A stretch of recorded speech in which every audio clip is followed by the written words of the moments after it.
राधे राधे महाराज जी।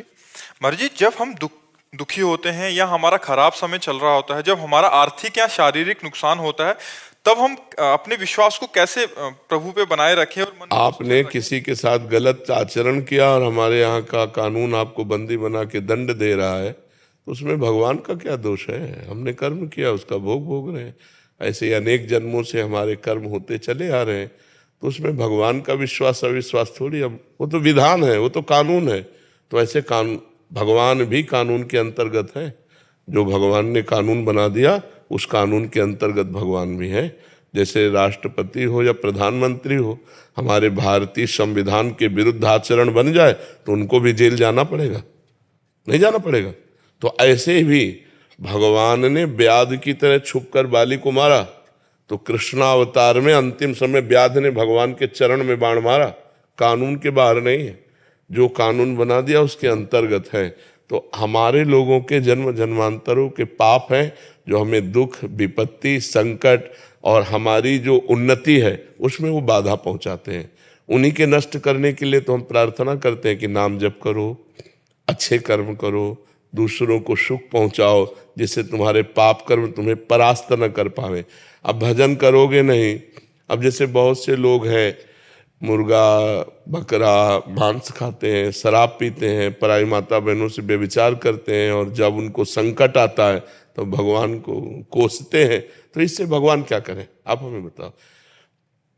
तुम्हें खेती दे दी गई, बीज दे दिए गए, अब बम्बुल बो कि दाग छुहारा बो, ये तुम्हारी बुद्धि की बात है।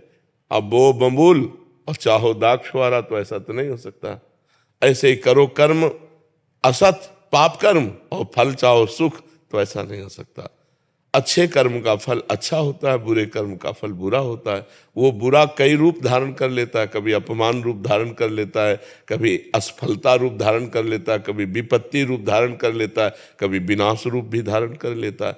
उसी से बचने के लिए हम कहते हैं नाम जप करो, भगवान की आराधना करो। तो जैसे मुकदमे में हम हार गए और हमको फांसी की सजा मिली, अब कोई उपाय नहीं कि आपको फांसी से बचाया जा सके, तो एक उपाय है, राष्ट्रपति से क्षमा याचना।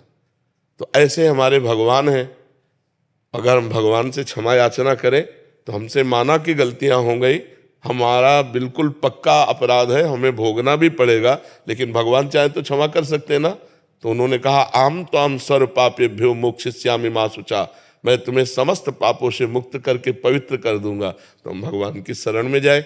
कुछ न कुछ हमसे पाप बनते रहते हैं, तो वो पाप हमें सता न पावे, हमें दुख न दे पावे, आगे हमसे पाप न बन पावे, ऐसी हमारी बुद्धि शुद्ध रहे। इसलिए हमें भगवान की शरण में जाना चाहिए, भगवान का नाम जप करना चाहिए और दूसरों का परोपकार करना चाहिए।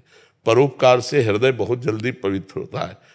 अगर हम पशु पक्षी का भी परोपकार करने लगे तो हमारा हृदय बहुत जल्दी पवित्र हो जाएगा, निष्पाप हो जाएगा। समझ पा रहे हैं आप? इसमें भगवान को कोसने की जरूरत क्या है?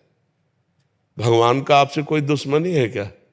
बस ऐसे एक ना बीच में थोड़ा सा वो नहीं, तो आप अपने को कोसिए, भगवान को क्यों कोसते हैं? आप अपने को कोसेंगे तो अच्छे बन जाएंगे कि यार मेरे से ही कोई गलती हो गई है, अभी नहीं सही तो पूर्व जन्म में कोई न कोई पाप बना है जिसका दंड मुझे भोगना पड़ रहा है, चलो भोग लेते हैं, आगे तो गलती नहीं करेंगे। तो एक आत्मबल मिलेगा। आप पवित्र और भगवान को कोसोगे तो भगवान को आप कुछ भी करो तो भगवान तक पहुंच पाएगा क्या?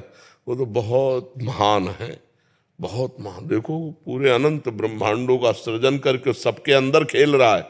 वो चींटी के अंदर भी आराम से सो रहा है और समस्त ब्रह्मांडों को अपने एक रोमकूप में रखता है। इतना महान है, महतो महियान, कि अनंत ब्रह्मांडों को एक रोमकूप में रखता है। और इतना छोटा है, अणुअणियान, कि वो चींटी के भी हृदय में आराम से शयन कर रहा है। ऐसा वो महान परमात्मा है। अणुअणियान महतो महियान। यो माम पश्यति सर्वत्र सर्वम च मयि पश्यति तस्याहम न प्रणश्यामि सच में न प्रणश्यति। जो सर्वत्र श्री भगवान को देखता है, सबको श्री भगवान में देखता है, वही वास्तविक देखता है। सर्वत्र भगवान सबके हृदय में और सब भगवान के हृदय में वास करते हैं। ऐसे भगवान को हम भला कोस करके क्या प्राप्त कर लेंगे? इसलिए उनकी शरण में जाएं, उनका नाम जप करें और अपने को कोसें।